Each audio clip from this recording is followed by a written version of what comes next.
ഇനി ഫേസ്ബുക്കിൽ നിങ്ങൾക്ക് കാണാൻ പറ്റുന്നത് മൊത്തം ഇന്നത്തെ ഡേറ്റ് ഇട്ടും അല്ലെങ്കിൽ ഞാൻ പറയുന്നത് റെക്കോർഡ് ചെയ്തു.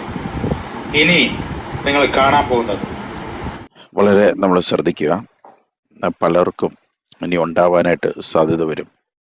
അതാണ് ഇനി അടുത്തത് വരാൻ പോകുന്നത്. അപ്പം പെട്ടെന്ന് ജെറുസലേം ഇസ്രായേലിന്റെ ക്യാപിറ്റലായിട്ട് പ്രഖ്യാപിക്കപ്പെട്ടതാണ് 2018 എന്ന് പറയുന്നത്. ആ വർഷം മുതൽ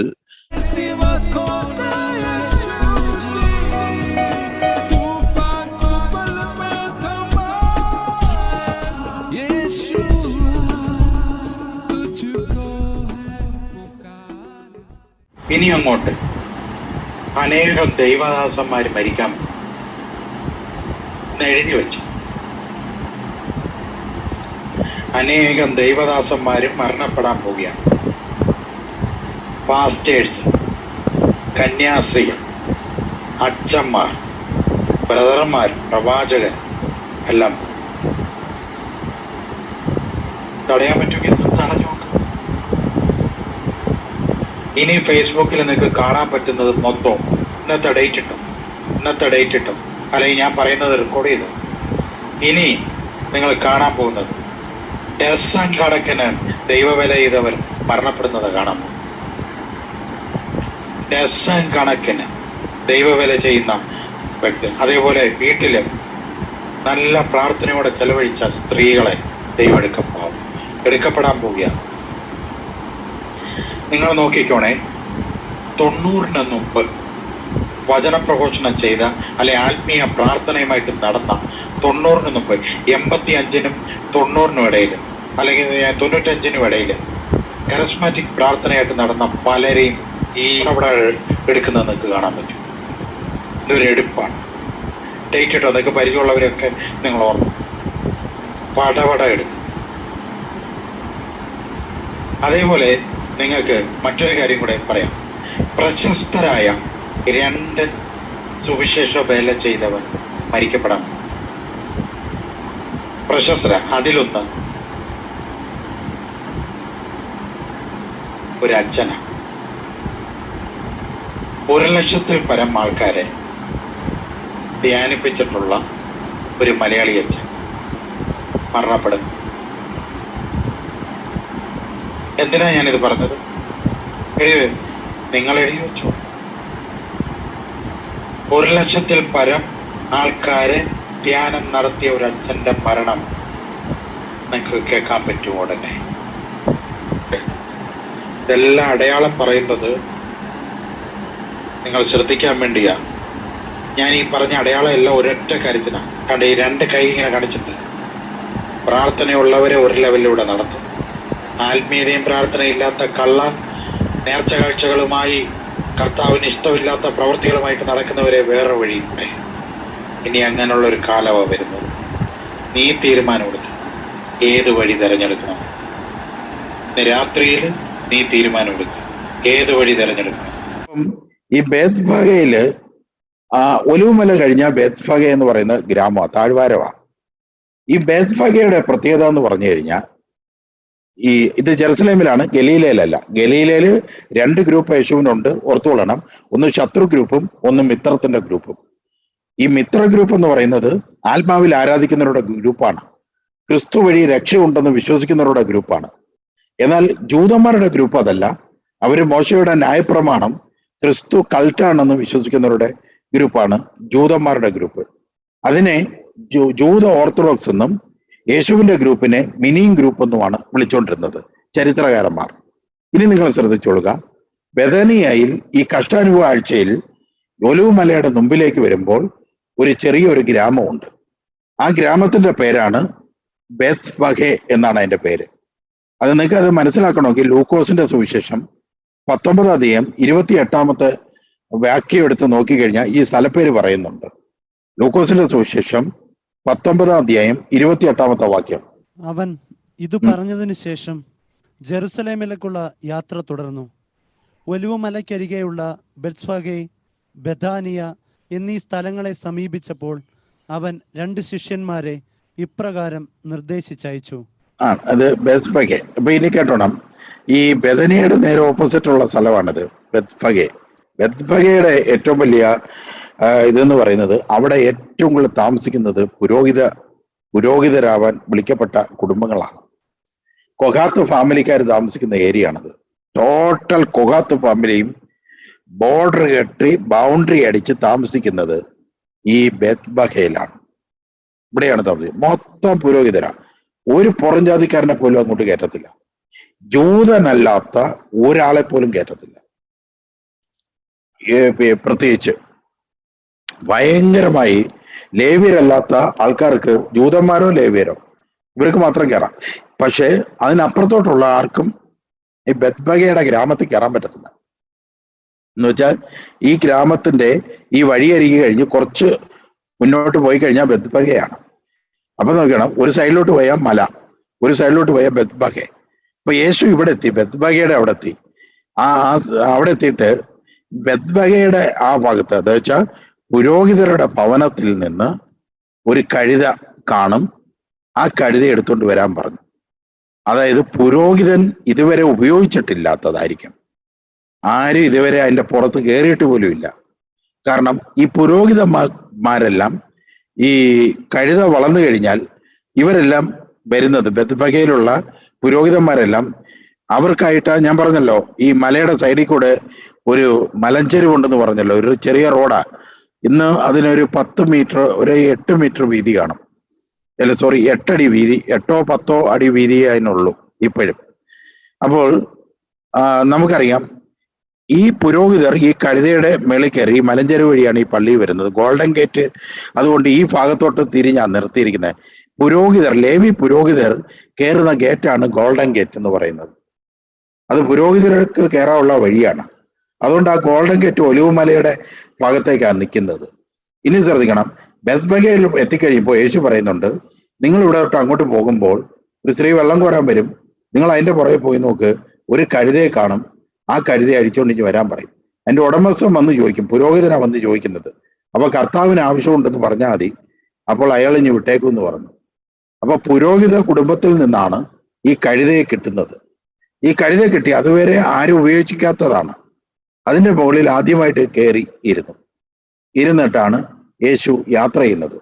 അപ്പോൾ ഇത്രയും ഓശാനയുടെ ശബ്ദം ഉണ്ടാവാൻ കാരണം എന്ന് പറയുന്നത്, ഈ ലാസറിനെ ഉയർപ്പിച്ചത് കണ്ട ആൾക്കാർ ഇവിടെ ഉണ്ടായിരുന്നു. ലാസറിനെ കണ്ട ആൾക്കാർ അതങ്ങ് സ്പ്രെഡായി. കാരണം ഈ ജെറുസലേമിന്റെ 5 കിലോമീറ്റർ അപ്പുറമാണ്. സ്പ്രെഡായി എന്ന് പറഞ്ഞു കഴിഞ്ഞാൽ അത് വലിയ സംഭവമായി മാറി, അത് ചർച്ചയായി.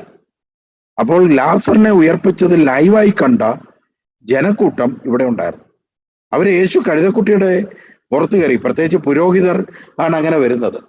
അവിടെ യേശു ക്രിസ്തു വരുന്നത് കണ്ടപ്പോൾ അപ്പൊ അവര് പറഞ്ഞു, ഈ രാജ്യത്തിന്റെ തന്നെ രാജാവ് അങ്ങാണ് എന്ന് പറഞ്ഞുകൊണ്ട് അവർ ഒലിവ് ഇലകൾ, അതായത് നമ്മുടെ ഈ തോട്ടം ഉണ്ടല്ലോ, പിന്നെ ഒലിവ് തോട്ടം, അവിടെ നിന്ന് തന്നെ മരക്കൊമ്പുകൾ പറിച്ചെടുത്ത് അവര് തുണികളൊക്കെ വിരിച്ച് അവര് തന്നെ ഓശാന പാടി വരവേറ്റു. ഓശാന പാടി എന്ന് പറഞ്ഞ സങ്കീർത്തനമാണ് അവർ പാടുന്നത്. സങ്കീർത്തനം എന്ന് പറഞ്ഞാൽ ക്രിസ്തുവിനെ കുറിച്ചുള്ള സങ്കീർത്തനമാണ്. രാജാക്കന്മാര് കടന്നു വരുമ്പോൾ പാടുന്ന, വിശ്വാസികൾ പാടുന്ന സങ്കീർത്തനമാണ്. അവർ ആ സങ്കീർത്തനം ആലപിച്ച് എല്ലാവരും കൂടെ ചേർന്ന് സങ്കീർത്തനങ്ങൾ ആലപിക്കുകയും ഓശാന പാടുകയും പറഞ്ഞു. അപ്പൊ കർത്താവിന്റെ നാമത്തിൽ വരുന്നവൻ അനുഗ്രഹീതൻ എന്ന് പറയുന്ന ദാവീദിന്റെ സങ്കീർത്തനമാണ് അവർ യഥാർത്ഥത്തിൽ പാടിയത്. അത് ആ സങ്കീർത്തനത്തിന്റെ പൂർത്തീകരണം യേശുവാണ് എന്ന് വിശ്വസിച്ചുകൊണ്ടാണ് അവർ ആ സങ്കീർത്തനം പാടി. ഈ പിന്നെ ഒലിവ് തൈകളാണ്, പിന്നെ ഒലിവ് ഇലകളാണ് അവർ പിന്നെ വിരിച്ചത്. ഇവിടെ കേരളത്തിലെ അന്ധവിശ്വാസികൾ വളരെ ഒന്ന് ശ്രദ്ധിക്കുക. ഈ ഒലിവ് ഇല നമ്മുടെ ഈ പറയുന്നുണ്ട്, എല്ലാത്തിനെയും ക്രിസ്ത്യസൈസ് ചെയ്യുവാണെന്ന് വിചാരിക്കരുത്. ഈ ഒലിവ് ഇലയിൽ കിളുന്തല നോക്കിയിട്ട് അവർ പറിച്ചൊന്നുമില്ല. യേശുവിനെ കണ്ടപ്പോൾ ചാഞ്ഞു നിന്ന ഒലിവ് ഇലകളെല്ലാം കൂടെ ഒടിച്ച് അവർ വീശി ആരാധിക്കുക. അതാണ് യഹൂദന്മാരുടെ രീതി. അതുകൊണ്ട് പള്ളിയിൽ കുരുത്തോല കിളുന്തല കിട്ടിയില്ല എന്ന് വിചാരിച്ചുകൊണ്ട് അച്ഛന്റെ കഴുത്തിന് കയറി പിടിക്കാൻ പോകരുത്. അന്ധവിശ്വാസികളോട് ഞാൻ പറയാ കേട്ടോ. ഈ കിളുന്തല നോക്കി, പിന്നെ കുരുത്തോലേ അത് പച്ച കളറായിരിക്കണം, അല്ല മഞ്ഞ കളറായിരിക്കണം, ഇനി പച്ച ഒന്ന് ആയിപ്പോയി കഴിഞ്ഞാൽ കണക്കനെ ഉരുട്ടി നോക്കി, നീ എനിക്ക് മനഃപൂർവ്വം തന്നെയല്ലൂടെ ആ പച്ച എന്ന് പറഞ്ഞുകൊണ്ട്. അതുകൊണ്ട് ഈ ഇവിടെയുള്ള അന്ധവിശ്വാസികളോട് പ്രത്യേകം പറയാ, ഒന്നെങ്കിൽ നിങ്ങൾ പോയി ചരിത്രം പഠിക്കുക, അല്ലെങ്കിൽ നിങ്ങൾ പോയി ബൈബിൾ പഠിക്കുക. ഇത് ഒന്നും ചെയ്യാതെ മരമണ്ടന്മാരായിട്ട് അപ്പുക്കുട്ടന്മാരായിട്ട് ഇങ്ങനെ ജീവിച്ച് നിങ്ങളുടെ ജീവിതം തന്നെ കൊണ്ട് കളഞ്ഞു കുളിക്കരുത് എന്ന് എനിക്ക് പറയാനുള്ളൂ. അതുകൊണ്ട് അവിടെ കണ്ട ഒലുമലയുടെ ഒരു ചില്ലുണ്ട്, അവര് പറിച്ചെടുത്തിട്ട് അത് വീശി അവരത് ഇതിനു മുമ്പ് അവർ ചെയ്തിട്ടുണ്ട്. യേശുവിന് മാത്രമല്ല ചെയ്തിരിക്കുന്നത്, ഇതിനു മുമ്പ് ചെയ്തിട്ടുണ്ട്. പല രാജാക്കന്മാർക്ക് അവർ ചെയ്തിട്ടുണ്ട്. കാരണം ഇസ്രായേൽ ഹിസ്റ്ററി നിങ്ങൾക്ക് അറിയാത്തതുകൊണ്ടാണ്. യേശുവിന് മാത്രമല്ല ഈ ഒലുവല വീശിയതും ഒക്കെ അതിനു മുമ്പും അവരുടെ സംസ്കാരത്തിലുള്ളതാണത്. പക്ഷേ യേശുവിനെ അവർ ആരാധിക്കുമ്പോൾ അത് ക്രിസ്തുവാണെന്ന് കണ്ടിട്ടാണ് അവർ ഒലിവിലകൾ വീശി അവർ ആരാധിച്ചത്. അത് ക്രിസ്തുവാണെന്ന് കണ്ടിട്ടാ. അതിൽ പച്ച ഇലകൾ ഉണ്ടായിരുന്നു, കറയുള്ളതുണ്ടായിരുന്നു. ചില വീട്ടില് കുറ്റിയടിക്കാനായിട്ട് വിളിക്കും. ഈ കേരളത്തിലെ അന്ധവിശ്വാസികളെ കുറിച്ച് പറഞ്ഞുതരാം. ക്രിസ്ത്യാനി അന്ധവിശ്വാസികൾ കുറ്റിയടിക്കാൻ വിളിക്കും. കുറ്റിയടിക്കാൻ വിളിക്കുമ്പോൾ ഈ കുറ്റിയിൽ നിന്ന് കറ ഇങ്ങനെ വീഴണം, എന്നാലേ വീടിന് ഐശ്വര്യം ഉണ്ടാകത്തുള്ളൂ. അപ്പൊ കറയുള്ള കുറ്റി എന്തിയടി, കറയുള്ള കുറ്റി എന്തി എന്ന് പറഞ്ഞുകൊണ്ടാ ഈ കുറ്റിയടിക്കാൻ വിളിക്കുമ്പം. ഈ കറയുണ്ടെങ്കിൽ അയാളുടെ ഐശ്വര്യം ഇരിക്കുന്നത് കറയല്ല. ഏതാ കുറ്റിയടിക്കുന്നതിന്റെ അന്ധവിശ്വാസികളെ പറഞ്ഞു മനസ്സിലാകുന്നുണ്ടോ? അങ്ങനെ കറയില് കുറ്റിയടിച്ച് ലോൺ അടയ്ക്കാൻ പറ്റാതെ അവസാനം കറയും പോയി വീടും പോയി തേരാപാര ഇപ്പൊ വാടക വീട്ടിൽ താമസിക്കുന്ന കുറെ എണ്ണത്തിന്റെ എൻ്റെ ലിസ്റ്റിലുണ്ട്. കുറ്റിയിൽ കറയുണ്ടെങ്കിൽ കുറ്റി അടിക്കും. ഞാൻ എവിടെ പോയാലും പറയും ഉണക്ക കമ്പ് കൊണ്ടുവരാൻ പറയും. ഞാൻ അങ്ങനെ അടിക്കത്തുള്ളൂ. ഒരു കുറ്റിയടിയില് ഞാൻ ഈ അടുത്ത സമയത്ത് പോയി, കൈ മാറ്റിയില്ലായിരുന്നു, എൻ്റെ കയ്യിലും കൂടെ കുറ്റി അടിച്ച് പറിച്ചേനെ. അങ്ങനെ ഒരു അടി അടിച്ച സംഭവം ഉണ്ടായി. പറഞ്ഞു മനസ്സിലാവും. അപ്പം കുറ്റിയടിക്കുന്നത് ബന്ധനം അടിക്കുന്നതാണ്. കുറ്റി കൈ ഇങ്ങനെ പിടിച്ചു കൊടുത്തിട്ട് കുടുംബനാഥന്റെ അടുത്ത് കുറ്റിയടിക്കാൻ പറഞ്ഞു. കുടുംബനാഥൻ പിശാചിന്റെ തലയ്ക്കടിക്കുന്നതാണ് കുറ്റിയടിച്ചത്. ഞാൻ കൈ മാറ്റിയില്ലായിരുന്നു, എൻ്റെ കൈ എല്ലാം കൂടെ പൊള്ളി പറഞ്ഞു പോയെന്നെ. ഹല്ലേലൂയ. അപ്പൊ ഞാൻ പറഞ്ഞു വരുന്നത് അത് മാന്യമായിട്ടുള്ള കാര്യമായിരുന്നു, നല്ല ഉണക്ക കമ്പായിരുന്നു, അതൊന്നും കുഴപ്പമില്ല. ഇപ്പൊ ഞാൻ പറഞ്ഞു വരുന്നത് നിങ്ങൾ ശ്രദ്ധിച്ചോളുക. ഈ അന്ധവിശ്വാസികൾ കുറെ അന്ധവിശ്വാസികൾ ജീസസ് മിഷന്റെ ധ്യാനം കൂടി കുറെയൊക്കെ മാറിയിട്ടില്ലെന്നും പറയാൻ പറ്റാ. ആയിരക്കണക്കിന് ആൾക്കാർ മാറിയിട്ടുണ്ട്. ആയിരക്കണക്കിന് വീട്ടിൽ നിന്ന് യൂറോപ്യൻ സാഹിബിലെ താടിക്കാരൻ പോയിട്ടുണ്ട്. പിന്നെ ആയിരക്കണക്കിന് ജനങ്ങൾ ആത്മാവിലും സത്യത്തിലും ആരാധിക്കുന്നുണ്ട്. അത് ജീസസ് മിഷന്റെ ധ്യാനം കൂട്ടിയിട്ട് തന്നെയാണ്. അല്ലെങ്കിൽ നമുക്ക് അഭിമാനത്തോടെ ദൈവത്തിന്റെ സന്നിധിയിൽ പറയാം. അതുകൊണ്ട് ഈ കുരുത്തോലയിൽ ഇന്ന് ആരുടെയെങ്കിലുമൊക്കെ മനസ്സ് വിഷമിച്ച് പച്ച കുരുത്തോലയാ കിട്ടിയത്, മഞ്ഞ കിട്ടിയില്ല എന്ന് പറഞ്ഞുകൊണ്ട് മനസ്സ് വിഷമിച്ചുകൊണ്ടിരിക്കുന്ന ഏതെങ്കിലും അപ്പുക്കുട്ടനോ അപ്പുക്കുട്ടിയമ്മയോ ഉണ്ടെങ്കിൽ ഒന്ന് മനസ്സിലാക്ക്, അവരന്ന് ഓടിച്ചത് ഈ ഒലിവിലയ്ക്ക് പച്ച ഇലയും മഞ്ഞ ഇലയൊന്നും ഇല്ല കേട്ടോ. അത് ഓടിക്കാനായിട്ട് ചെല്ലുമ്പോഴത്തേക്ക് അതുകൊണ്ട് നമ്മൾ അവിടെ പോയി പഠിക്കണം. അതുകൊണ്ടാ ഇത് പറഞ്ഞു തരുന്നത്. അതുകൊണ്ട് മനസ്സിലെ വിഷമമൊക്കെ ഒന്ന് മാറ്റിയേരെ.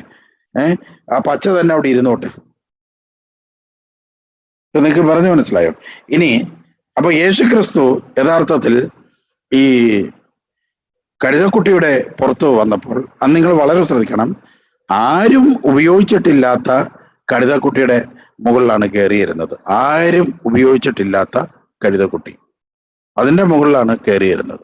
അങ്ങനെ നേരെ വരുന്നത് ഗോൾഡൻ ഗേറ്റിലേക്കാണ് വരുന്നത്. അതായത് താൻ യഥാർത്ഥത്തിൽ പുരോഹിതനും പ്രവാചകനും ഒരേ സമയം തന്നെ താൻ പുരോഹിതനും ഒരേ സമയം തന്നെ താൻ പ്രവാചകനുമാണെന്നുള്ളതിൻ്റെ തെളിവാണ് അത്. കാരണം പുരോഹിതനെ പോലെ വന്നു ജെറുസലേമിലെ നോക്കി പ്രവചനവും നടത്തി ആണ് ഗോൾഡൻ ഗേറ്റിലേക്ക് പോകുന്നത്. അപ്പൊ ഒരേ സമയത്ത് തന്നെ പുരോഹിതനും ഒരേ സമയത്ത് തന്നെ പ്രവാചകനും ആണ് എന്നുള്ളതാണ്. അങ്ങനെയാണ് ഈ യേശുക്രിസ്തു ഗോൾഡൻ ഗേറ്റിൽ വെച്ചാണ് യേശുക്രിസ്തുവിന്റെ ഈ ആരാധന വിലക്കുന്നത്. പുരോഹിതർ വന്നിട്ട് ഇവിടെ സ്തുതിക്കാൻ പറ്റത്തില്ല, ഇവിടെ ബഹളം. അപ്പോൾ ദേവാലയത്തിലുള്ള കൊച്ചു കുട്ടികൾ കടന്ന് ഹല്ലേലൂയ വിളിച്ച്, ഹല്ലേലൂയ അല്ല, അവർ കർത്താവിന്റെ നാമത്തിൽ വരുന്നവൻ അനുഗ്രഹിക്കുന്ന എന്ന് വിളിച്ചുകൊണ്ട് അവര് ഭയങ്കരമായിട്ട് ദൈവത്തെ സ്തുതിച്ചു. അത് യെശയ്യായുടെ പ്രവചനം നിറവേറ്റാൻ വേണ്ടിയിട്ടാണ് കുഞ്ഞുങ്ങൾ അങ്ങനെ സ്തുതിച്ചത്. കുഞ്ഞുങ്ങളുടെ സ്തുതിപ്പ് നിർത്താൻ അവർക്ക് സാധിച്ചിരുന്നില്ല പുരോഹിതർക്ക്. യേശുക്രിസ്തുവിനെ ക്രൂശിൽ മരിച്ചതിന് ശേഷം, യേശുക്രിസ്തു ഉദ്ധാനം ചെയ്തതിനു ശേഷം ശിഷ്യന്മാരുടെ മേൽ പരിശുദ്ധാത്മാവ് വന്നു. അങ്ങനെ പത്രോസ് യോഹന്നാനും ഈ ഗോൾഡൻ ഗേറ്റ് വഴി വരുമ്പോൾ ഒരു മുടന്തൻ അവിടെ ഇരിപ്പുണ്ടായിരുന്നു. ആ മുടന്തനെ നോക്കി, നിനക്ക് സുഖപ്പെടാൻ ആഗ്രഹമുണ്ടോ എന്ന് ചോദിച്ചു. മുടന്തൻ പറഞ്ഞു, ആഗ്രഹമുണ്ടെന്ന് പറഞ്ഞു. ഉടനെ കർത്താവ് യേശുവിന്റെ നാമത്തിൽ നീ എഴുന്നേറ്റ് നടക്കാൻ പറഞ്ഞു. ഗോൾഡൻ ഗേറ്റിന്റെ മുമ്പിൽ വെച്ചാണ് ഈ മുടന്തൻ എഴുന്നേറ്റ് നടന്നത്. അവിടെ ജനങ്ങളിലെല്ലാം സ്തുതിപ്പങ്ങ് തുടങ്ങി. അതായത് നോക്കണം, 50 ദിവസത്തിന് മുമ്പ് നിർത്തിയ സ്തുതിപ്പ് 50 ദിവസത്തിന് ശേഷം അതേ ഇടത്ത് തന്നെ സ്തുതിപ്പ് തുടങ്ങുകയാണ്. നടന്നുകൊണ്ടേയിരിക്കുക. ഇന്നും പുരോഹിതർ വിലക്കുന്നുണ്ട്. അന്നത്തെ കണക്ക് തന്നെ സ്തുതിക്കേണ്ട കാര്യമില്ല, ഒച്ചത്തിൽ സ്തുതിക്കരുത്, അമറിയൊന്നും സ്തുതിക്കണ്ട, ദൈവത്തിന് ചെവിയുണ്ട് എന്നൊക്കെ പറഞ്ഞുകൊണ്ട് ഇന്നും ചിലവർ വളരെ ശക്തമായി എതിർക്കുമ്പോൾ ഈ മണ്ടന്മാർക്ക് മനസ്സിലാവുന്നില്ലയോ? യേശുക്രിസ്തുവിന്റെ മുമ്പിൽ വെച്ചല്ലയോ ഒച്ചത്തിൽ കിടന്ന് സ്തുതിച്ചത്? യേശുക്രിസ്തുവിന്റെ മുമ്പിലല്ലയോ അലമുറയിട്ട് സ്തുതിച്ചത്? സ്തുതിക്കണ്ട എന്ന് യേശുക്രിസ്തുവിന്റെ കൂടെ നടന്ന ഈ മിനിങ് ഗ്രൂപ്പിലുള്ള കുറച്ചു പേർ വന്നിട്ട് പറഞ്ഞു, ഈ എന്തിനാ ഇങ്ങനെ കിടന്ന് സ്തുതിക്കുന്നത്? ഇവരുടെ അടുത്ത് സ്റ്റോപ്പ് ചെയ്യാൻ പറയാൻ പറഞ്ഞു. അത് ഈ ലൂക്കോസിന്റെ സുവിശേഷത്തിലുണ്ട്, അല്ലെങ്കിൽ യോഹന്നാന്റെ സുവിശേഷം നിങ്ങൾ നോക്കിയാൽ മതി, അതിൻ്റെ അകത്തുണ്ട്. ഒന്ന് സ്റ്റോപ്പ് ചെയ്യാൻ പറയാൻ പറഞ്ഞു. യേശു പറഞ്ഞു, പോടാ അവിടുന്ന്, ഇവരെന്നെ സ്തുതിച്ചില്ലെങ്കിൽ കല്ലുകൾ അതേ ബഹളത്തിൽ അതേ ശക്തിയിൽ എന്നെ ആർപ്പ് വിളിക്കും. അപ്പൊ ക്രിസ്തു ആഗ്രഹിക്കുന്നുണ്ട് ഒച്ചത്തിലുള്ള സ്തുതിപ്പ്, അലറിയുള്ള സ്തുതിപ്പ്. ബൈജു ബ്രദറിന് പറ്റുമെങ്കിൽ ഇതിനേക്കാൾ കൂടുതൽ ശബ്ദമെടുത്ത് സ്തുതിക്കാൻ ശ്രമിക്കുക. കാരണം ക്രിസ്തു അത് ആഗ്രഹിക്കുന്നു. അതുകൊണ്ട് ഇവിടെയുള്ള കോസ്മോസ് സ്പിരിറ്റിലുള്ള ഇവന്മാരൊക്കെ കടന്നുകൊണ്ട് അങ്ങനെ എന്തിനാ സ്തുതിക്കുന്നത്? കഥകടച്ച് റൂമിൻ്റെ അകത്തിരുന്ന് പ്രാർത്ഥിക്കാൻ പറയുന്നില്ലയോ?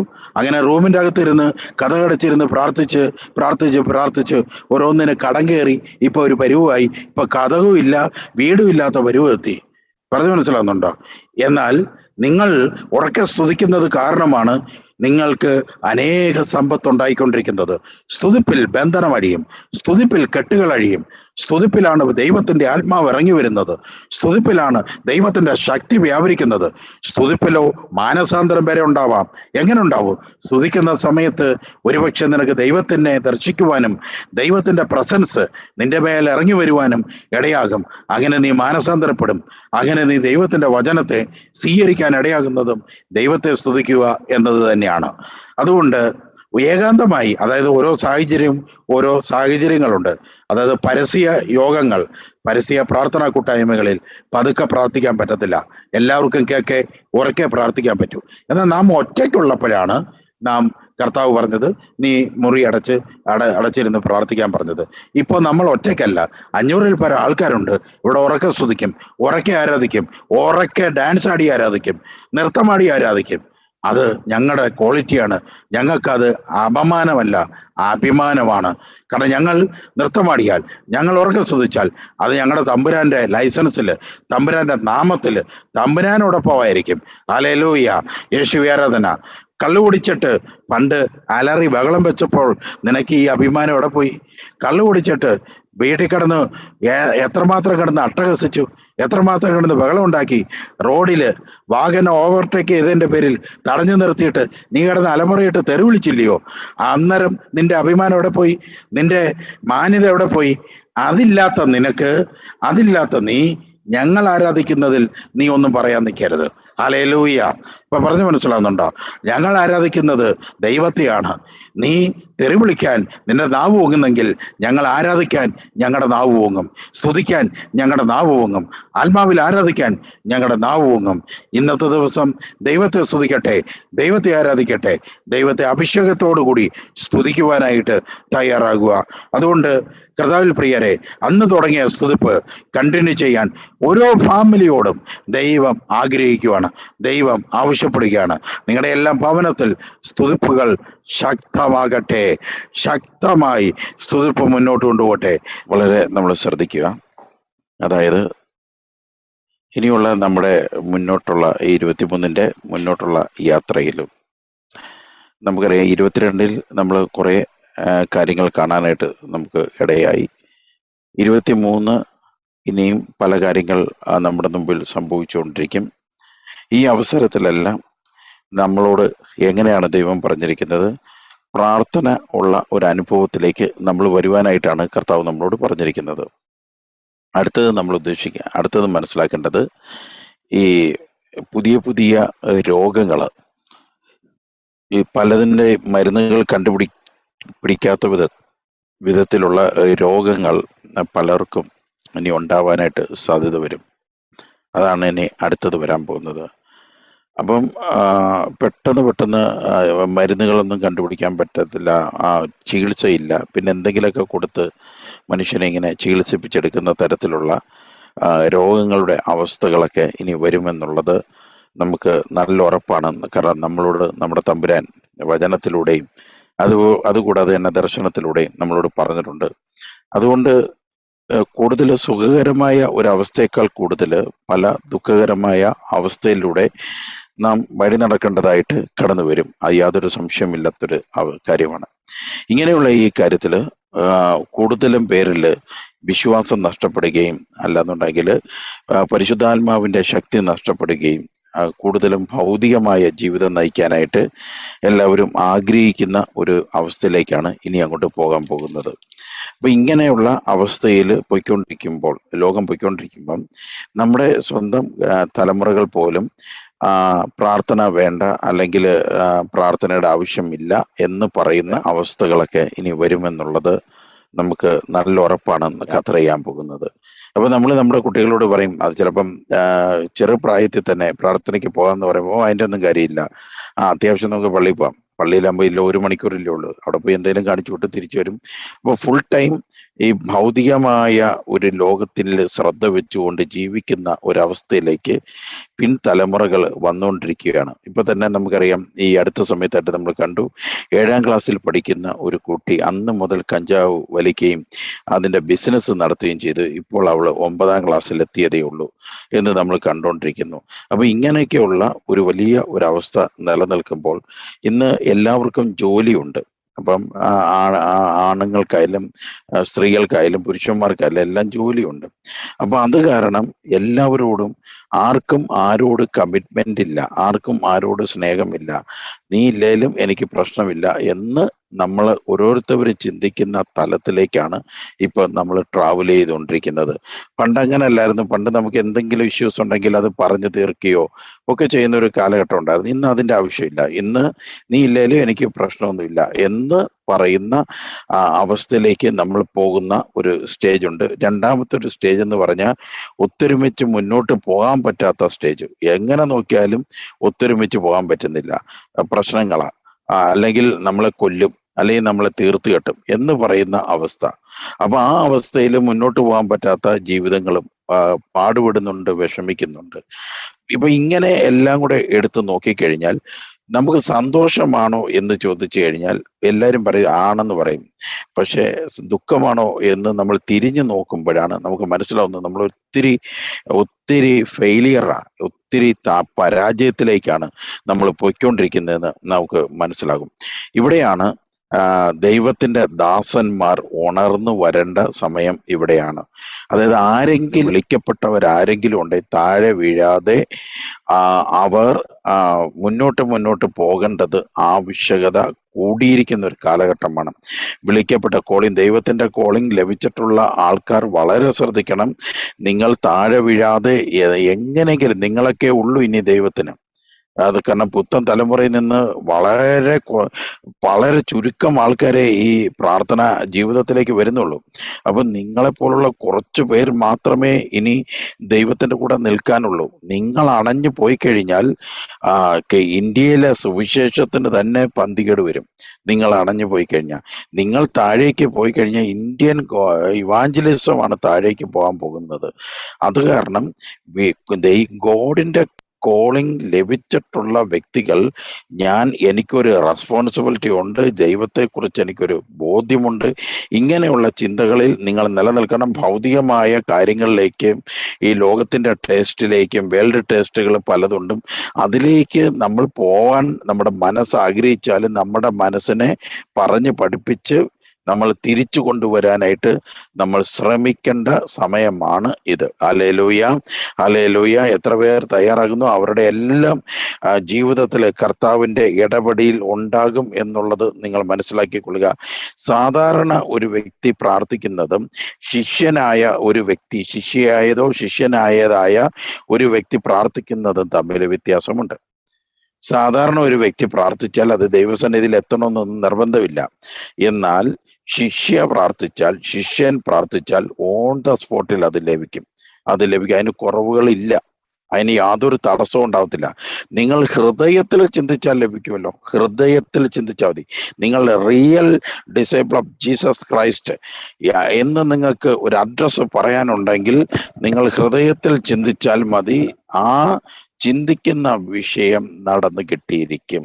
ആ ചിന്തിക്കുന്നത് നടന്നു കിട്ടും ഹൃദയത്തെ. അപ്പൊ അത്രമാത്രം ദൈവം വാഗ്ദാനങ്ങൾ നൽകുവാനായിട്ട് ദൈവം തയ്യാറായിട്ടുണ്ട്. അപ്പോൾ ശ്രദ്ധിക്കുക, ഒരുപാട് പേർക്ക് ദൈവവിളി ഉണ്ടായിട്ട് ആ ദൈവവിളി സ്വീകരിക്കാതെ ഈ ലോകത്തിന്റെ ടേസ്റ്റ് അനുസരിച്ച് ജീവിക്കുന്നവരാണ് ഒരുപാട് പേർ. വെറുതെ ടൈം കളയാൻ വന്നിരിക്കുന്നവരാണ് പലരും. പക്ഷെ ശ്രദ്ധിക്കണമേ, നിങ്ങൾക്ക് ഒരു വിളി ഉണ്ടെന്ന് നിങ്ങൾക്ക് ഉറപ്പുണ്ടെങ്കിൽ നിങ്ങൾ താഴെ വീഴാതെ, നിലത്ത് വീഴാതെ, നിങ്ങൾ എങ്ങനെയെങ്കിലും ദൈവസന്നിധിയിൽ പിടിച്ചു നിൽക്കേണ്ടത് ഇന്ത്യൻ ഇവാഞ്ചലിസത്തിന് ആവശ്യമാണ്. ഞാൻ എൻ്റെ സഹോദരങ്ങളോട് പറയുന്ന ഒരു കാര്യമുണ്ട്. അതായത് നിങ്ങൾ ശ്രദ്ധിക്കണേ, ഒരു സമയത്ത് നമുക്ക് 7 ശക്തിയേറിയ ദീപസ്തംഭങ്ങൾ ലോകം മുഴുവനും ഉണ്ടായിരുന്നു. ഒരു സമയത്ത് 7 ദീപസ്തംഭങ്ങൾ എന്ന് പറഞ്ഞ ശക്തിയേറിയ വചനപ്രഘോഷകർ ഉണ്ടായിരുന്നു ഒരു സമയത്ത്. അത് കോളിംഗ് ലഭിച്ചവരല്ലേ ഇത് ശ്രദ്ധിക്കണം. അപ്പൊ 7 പേരെന്ന് പറയുമ്പോൾ അതിലൊന്ന് അമേരിക്കയെ ചലിപ്പിക്കാനായിട്ട് അവിടെ ബില്ലി ഗ്രഹാമിനെ ദൈവം ജനിപ്പിച്ചു. ജർമ്മനിയെ ചലിപ്പിക്കാനായിട്ട്, യൂറോപ്യൻ രാജ്യം ചലിപ്പിക്കാനായിട്ട് നമുക്കറിയാം റിനോൾഡ് ബ്രോങ്കെ ദൈവം ജനിപ്പിച്ചു. അവിടെ അവർ രണ്ടുപേരും നല്ല കത്തി ജ്വലിച്ച് നിൽക്കുമ്പോൾ ആഫ്രിക്കയെ ചലിപ്പിക്കാൻ TV ജോഷുവയെ ദൈവം ജനിപ്പിച്ചു. അങ്ങനെ അപ്പം 3 ഭൂഖണ്ഡങ്ങളിലും ശക്തിയേറിയ അപ്പൊ ഇവരുടെ കൂടാതെ ഇവരുടെ സബ്സ്റ്റിറ്റ്യൂട്ട് ആയിട്ട് കുറേ കോളിംഗ് കിട്ടിയ 7 പേര് ലോകത്തിന്റെ പല ഭാഗത്തുണ്ടായിരുന്നു. അപ്പൊ ഇന്ത്യയിൽ അതിനു മുമ്പ് സാധു സുന്ദർ സിംഗ് എന്ന് പറയുന്ന ഒരാൾ മരിച്ചുപോയി, ഇപ്പൊ ഇല്ല. ഇന്ത്യയെ പുള്ളിയാണ് ചലിപ്പിച്ചുകൊണ്ടിരുന്നത്. സാധു സുന്ദർ സിംഗ് ആണ് ഇന്ത്യയെ ചലിപ്പിച്ചത്. പറ്റിയാൽ നിങ്ങൾ വായിക്കുവാണെങ്കിൽ സാധു സുന്ദർ സിംഗിന്റെ പുസ്തകം കിട്ടും. സാധിക്കുന്നവരെല്ലാം അത് മേടിച്ച് വായിക്കണം. സാധു സുന്ദർ സിംഗ്, അതൊക്കെയാണ് വായിക്കേണ്ട ബുക്ക്. കടകളിൽ പോയാൽ കിട്ടും. എല്ലാം മലയാളത്തിൽ ബുക്കുണ്ട്. ഏതെങ്കിലും ബുക്ക് സ്റ്റാളിൽ ചെന്നിട്ട്, കത്തോലിക്ക സഭയുടെ ബുക്ക് സ്റ്റാളിൽ വരെ അത് ഒരു കാലത്ത് വിൽക്കാറുണ്ടായിരുന്നു, ഇപ്പൊ എങ്ങനെയാണെന്ന് അറിയില്ല. ഇന്ത്യയിലെ 2ാം പൗലോസ് എന്ന് പറയുന്നത് ഈ പറയുന്ന കണക്ക് നമ്മുടെ ഇത് ആരുമല്ല, സാധു സുന്ദർ സിംഗ് ആണ്. ഇന്ത്യ കണ്ട ഏറ്റവും നല്ല 2nd പൗലോസ് ആണ് സാധു സുന്ദർ സിംഗ്. കേരളത്തിൽ വരെ അദ്ദേഹം വന്ന് ശുശ്രൂഷ ചെയ്തിട്ടുണ്ട്. അങ്ങനെയുള്ള അപ്പൊ ഇന്ത്യയെ ചലിപ്പിച്ചുകൊണ്ടിരുന്നത് സാധു സുന്ദർ സിംഗ് ആണ്, യാതൊരു സംശയമില്ല. നമ്മൾ ബാക്കിയുള്ള എല്ലാം ഇങ്ങനെ പൊക്കി ഒപ്പിച്ചു വെച്ചിരിക്കുന്നതാണ്. ബാക്കിയുള്ളവരുടെ പേര് അഥവാ ഉണ്ടെങ്കിൽ അതെല്ലാം ഇവിടെ പോർച്ചുഗീസുകാർ വന്നിട്ട് എല്ലാവിധ സൗകര്യങ്ങളും ഒരുക്കി കൊടുത്ത് നടത്തിയ സുവിശേഷ മേഖല. അതുകൊണ്ടാണ് കേരളത്തിലും ഗോവയിലുമായിട്ട് മാത്രം ഫ്രാൻസിസ് സേവ്യർ ഒതുങ്ങിയത്. കാരണം ആ 2ഇടത്തും പോർച്ചുഗീസുകാരുടെ നല്ല സപ്പോർട്ട് ഉണ്ടായിരുന്നു. ഞാൻ അദ്ദേഹത്തെ ചുരുക്കി പറയല്ല, പക്ഷെ സാധു സുന്ദർ സിംഗിന് ബാക്ക് സപ്പോർട്ട് ഇല്ലായിരുന്നു. ദൈവം മാത്രമേ സപ്പോർട്ടുള്ളൂ. സാധു സുന്ദർ സിംഗിന്റെ ജീവിതത്തിൽ നടന്നിരിക്കുന്ന മിറൈക്കിൾ മറ്റാരുടെയും ജീവിതത്തിൽ നടന്നിട്ടില്ല. ഈ പറയുന്നത് ഫ്രാൻസിസ് സേവ്യറിന്റെ ജീവിതത്തിലൊന്നും വലുതായിട്ട് നടന്നതായിട്ട് ചരിത്രം ഞാൻ അതും പഠിച്ചതാ. അതുകൊണ്ടാണ് ഇത് 2ഉം തരണം ചെയ്യാനേ നമുക്ക് പറ്റത്തില്ല. അപ്പൊ 2nd പൗലോസ് എന്ന് പറയുന്നത് സാധു സുന്ദർ സിംഗ് തന്നെയാണ് ഇന്ത്യയുടെ. അപ്പോൾ ഒരു സൈഡിൽ സാധു സുന്ദർ സിംഗിന്റെ മലയാളം ഉറപ്പായി ഉണ്ട്. നിങ്ങൾക്ക് അതുപോലെ തന്നെ ഗൂഗിളിൽ കിട്ടണമെന്നുണ്ടെങ്കിൽ പറ്റിയാൽ മേടിച്ച് വായിച്ച, കോളിംഗ് ഉള്ളവരെല്ലാം മേടിച്ച് വായിക്കാൻ പറ്റിയ ബുക്കാണ്. ഞാനത് 15 വർഷത്തിന് മുമ്പ് വായിച്ച പുസ്തകമാണ്. 15 അല്ല, 20 വർഷത്തിന് മുമ്പ് വായിച്ച പുസ്തകമാണ് സാധു സുന്ദർ സിംഗിന്റെ പുസ്തകം. 20 വർഷത്തിന് മുമ്പുള്ള ഞങ്ങളുടെ തീ ആയിരുന്നു ഈ സാധു സുന്ദർ സിംഗ് എന്ന് പറയുന്നത്. ഞങ്ങളുടെ ആത്മീയ പ്രവർത്തനത്തിന്റെ തീ കൂട്ടി തന്നവരാണ് ഇവരൊക്കെ. അതുപോലെ തന്നെ നമുക്ക് ഇങ്ങനെ ഇന്ത്യയിൽ അങ്ങനെ പല ഭാഗങ്ങളിലായിട്ട് 7 പേരെ ദൈവം നിശ്ചയിച്ചിട്ടുണ്ടായിരുന്നു. 7 പേരെ നിങ്ങൾ നോക്കണം, നിങ്ങൾ ശ്രദ്ധിക്കണേ. 7 പേരെ ഉണ്ടായിരുന്നു. ഇവർ കത്തിജ്വലിക്കുമായിരുന്നു ശുശ്രൂഷ. ഇവരുടെ ശുശ്രൂഷയെ അണയ്ക്കാൻ പലരും നോക്കിയിട്ടുണ്ട്, നടന്നിട്ടില്ല. കാരണം അവർ കത്തുകയായിരുന്നു. പതുക്കെ കൊണ്ട് നമുക്കറിയാം, ഈ പതുക്കെ കൊണ്ട് 2018 ശേഷം, 2018 അതായത് ജെറുസലേം ഇസ്രായേലിന്റെ ക്യാപിറ്റലായിട്ട് പ്രഖ്യാപിക്കപ്പെട്ടതാണ് 2018 എന്ന് പറയുന്നത്. ആ വർഷം മുതൽ 7 പേരെയും പിൻവലിക്കാൻ തുടങ്ങി. അപ്പം ടി വി ജോഷുവെ പിൻവലിച്ചു, സാധു സുന്ദർ സിംഗ് പിൻവലിക്കപ്പെട്ടു, റൊണാൾഡ് ബ്രോങ്കെ പിൻവലിക്കപ്പെട്ടു, ബില്ലിഗ്രാം തീർന്നു. ഇവരെല്ലാം പടപടപട തീർന്നു പോയി. ഇവരെല്ലാം അവസാനിച്ചു. ഇന്ന് ഉണ്ടെന്ന് പറയാൻ ഒറ്റ ഒരാളില്ല. 2018 ശേഷം പടപടാന്ന് പറഞ്ഞോണ്ട് 2018-നും 22-നും ഇടയിൽ ഭയങ്കര പിൻവലിപ്പായിരുന്നു. പലരെയും ബാക്കി അവശേഷിച്ചവരെല്ലാം ദൈവം എടുത്തു മാറ്റി. അതായത് 7 ദീപസ്തംഭങ്ങളും ലോകത്തിലില്ല. ആ രീതിയാക്കിയിട്ടുണ്ട്. ഇപ്പൊ ഇന്ത്യയിലെ ഏറ്റവും ടോപ്പ് സുവിശേഷകർ ആരാന്ന് ചോദിച്ചു കഴിഞ്ഞാൽ നിങ്ങൾക്ക് ഒരാളുടെ പേര് കാണിക്കാൻ പറ്റത്തില്ല. ഒറ്റ പേര് പറയാം. ഇന്ത്യ ചലിപ്പിച്ച സുവിശേഷകർ എന്ന് പറയുന്നത് 2 പേരെ ചലിപ്പിച്ചിട്ടുള്ളൂ. ഇന്ത്യ മൊത്തം ഒന്ന് കുലുക്കിയിട്ടുണ്ട് 2 പേര് ഈ അടുത്ത സമയത്തായിട്ട്. അത് ഒന്ന് ബെന്നിഹിനും ഒന്ന് ടി വി ജോഷുവ ബോംബെ വന്ന് ഈ മൊത്തത്തെ ഇളക്കി മറിച്ചായിരുന്നു. ബോംബെ വന്നിട്ട് അത് ഇപ്പോഴും നിൽക്കുമ്പോൾ കാണണമെങ്കിൽ യൂട്യൂബിൽ അത് കിടപ്പുണ്ട്. ടി വി ജോഷുവ ഇന്ത്യയിൽ എന്ന് പറഞ്ഞുകൊണ്ട് ഇപ്പൊ ആ യൂട്യൂബ് ഉണ്ടോന്ന് എനിക്കറിയില്ല, പക്ഷെ ഇന്ത്യയിൽ വന്നിട്ടുണ്ടായിരുന്നു. പിന്നെ ബെന്നിഹിന് വന്നിരിക്കുന്നത് ബാംഗ്ലൂരിലായിരുന്നു.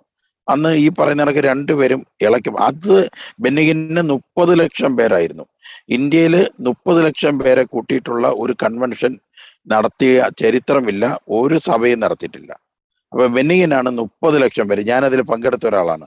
30 ലക്ഷം പേർ അതിൻ്റെ അകത്ത് പങ്കെടുത്തിട്ടുണ്ട് ബെന്നിഹിന്റെയൊക്കെ സമയത്ത്. ഇപ്പോൾ ബെന്നിഹിന്റെ എന്ന് പറഞ്ഞാൽ ഇപ്പോൾ ബെന്നിഹിന്റെ ആ കോളിങ്ങിന് ലോസ്റ്റ് വീണിട്ടുണ്ട്. ആ കോളിങ്ങിന് എവിടെയൊക്കെയോ പ്രശ്നം വന്നിട്ടുണ്ട്. അതുകൊണ്ട് പുള്ളി ഒരു അണഞ്ഞു നിൽക്കുന്നതിന് തുല്യമാണ്. അങ്ങനെ എന്താ പറയുന്നതെന്ന് പറഞ്ഞാൽ ഈ ആത്മീയ ഉണർവിൽ തീ കത്തിക്കൊണ്ടിരുന്ന പലരും പോയി. ഇന്ന് ഇന്ത്യയിൽ ആരുണ്ട്? നമ്മൾ ഈ ഒരു സഭ നോക്കാതെ കോമൺ ആയിട്ട് ഏത് സഭയുടെ വേണമെങ്കിലും പറഞ്ഞു, ഇന്ത്യയെ ചലിപ്പിക്കുന്നത് ആരുണ്ട്? ഒരാളുടെ പേര് പറയാനുണ്ടോ? ആഫ്രിക്കയെ ചലിപ്പിക്കുന്ന ആരുണ്ട്? ഇതെന്തിന് യൂറോപ്യൻ രാജ്യത്തെ ചലിപ്പിക്കുന്ന ഏറ്റവും ടോപ്പ് സുവിശേഷകൻ ആരുണ്ട്? നോക്കിയേ, ഭൂഖണ്ഡങ്ങളിലെല്ലാം സുവിശേഷകരുടെ ഇത് കുറഞ്ഞുകൊണ്ടിരുന്നിട്ട് പിന്നെ ഈ ലൊട്ടിലൊടുക്ക് സുവിശേഷകർ അവിടെ ഇവിടെയൊക്കെ എന്തൊക്കെയോ കാണിച്ചിങ്ങനെ അഡ്ജസ്റ്റ് ചെയ്ത് പോവുക. അവിടെയാണ് നിങ്ങൾ ശ്രദ്ധിക്കേണ്ടത്. ഇവിടെയാണ് ദൈവത്തിന്റെ മാസ്റ്റർ പ്ലാൻ വളരെ ശക്തമായി നടന്നുകൊണ്ടിരിക്കുക. നിങ്ങളത് ശ്രദ്ധിക്കുക. ദൈവത്തിന്റെ മാസ്റ്റർ പ്ലാൻ അത് അതുപോലെ നടക്കുന്നുണ്ട്. ഒരു വ്യത്യാസവും ഇല്ല. ഡേറ്റ് സഹിതമാണ്. അതായത് ഇസ്രായേലിന്റെ ക്യാപിറ്റലായിട്ട് ജെറുസലേം പ്രഖ്യാപിക്കപ്പെടുന്നത് ട്രംപ് വന്ന് പ്രഖ്യാപിക്കുന്നത് 2018-ലാണ്. 2017-18 ആണ്. ഈ 17-ന് ശേഷം, അല്ലെങ്കിൽ 17-ലോ 18-ലോ ആണ്, എനിക്ക് ഓർമ്മ വ്യക്തമായിട്ടില്ല. ഈ അതിനുശേഷം 22-നകത്ത് വെച്ച് ഈ പറയുന്ന ദീപസ്തംഭങ്ങളെല്ലാം എടുത്തു കളഞ്ഞു. ദൈവം എടുത്ത് മാറ്റി. നിങ്ങളത് നോട്ട് ചെയ്യണം. അത് വളരെ ശ്രദ്ധിക്കേണ്ട ഒരു വിഷയമാണത്. ഇപ്പോൾ വേൾഡ് ചലിപ്പിക്കുന്ന ഒരു സുവിശേഷകന്റെ പേര് നിങ്ങൾക്ക് പറയാം? വേൾഡ് മൊത്തം ഇങ്ങനെ കാത്തിരിക്കുന്ന ഒരു നമുക്ക് ബില്ലിഗ്രാം വരുവാണെങ്കിൽ എവിടെയും പോകും. മറ്റേത് നമ്മൾ റൊണാൾഡ് ബ്രോങ്കെ വന്നു കഴിഞ്ഞാൽ ചാടി നമ്മൾ പറക്കും. പണ്ട് എറണാകുളത്ത് വന്നിട്ടുണ്ട് ബ്രോങ്കെ. ഡിവൈനിൽ ഒരു ദിവസം അച്ഛന്മാര് വിളിച്ചിട്ട് ഡിവൈൻ വന്ന് ഇളക്കി മറിച്ചു ബ്രോങ്കെ. അപ്പോൾ വളരെ ശ്രദ്ധിക്കേണ്ട ഒരു അന്ന് ഇവരൊക്കെ വരുവാണെന്ന് പറഞ്ഞു കഴിഞ്ഞാൽ ഇളകി മറിയും ജനങ്ങൾ. കാരണം അവരുടെ ഇരട്ടി ശക്തി പ്രാപിക്കുക, അവരിലുള്ള വീര്യത്തെ പകർന്ന് ഒന്ന് കിട്ടാൻ വേണ്ടി, ആ കൈവെപ്പൊന്ന് കിട്ടാൻ വേണ്ടി ദൈവദാസന്മാരുടെ തിരക്കാ. അവരിൽ വീണ ആ പുതപ്പിന്റെ ഒരു ശക്തി ഒന്ന് കിട്ടാൻ വേണ്ടിയിട്ട്. അപ്പോൾ ഈ കോളിങ്ങിനെ നഷ്ടപ്പെടുത്തുവാൻ വേണ്ടി നമ്മൾ മനസ്സിലാക്കേണ്ട ഒരു വിഷയം എന്ന് പറയുന്നത്, ഇവിടെ റൊണാൾഡ് ബ്രോങ്കയെക്കാളും പിന്നെ ബില്ലിഗ്രാമിനേക്കാളും അതുപോലെ തന്നെ ടി വി ജോഷുവേക്കാളും അതേപോലെ തന്നെ ബെന്നിഹിനെക്കാളും വളരെ, അപ്പൊ നിങ്ങൾ വിചാരിക്കും ഈ അച്ഛന്മാരുടെ പേരെന്താ പറയാത്തത്? അച്ഛന്മാരില്ലാത്തോണ്ടാ ഞാൻ പറയാത്തത്. ഉണ്ടായിരുന്നു ഈ പറഞ്ഞു മനസ്സിലായോ? കാരണം അവന്മാർക്ക് ഓണം ആഘോഷിക്കാൻ നേരമില്ല. അത് കാരണം ആരെങ്കിലും അച്ഛന്മാരുണ്ടെങ്കിൽ ക്ഷമിക്കണം. കാരണം പുള്ളിക്ക് അവർക്കൊക്കെ ഈ ഓണം ആഘോഷത്തോടെ താല്പര്യം.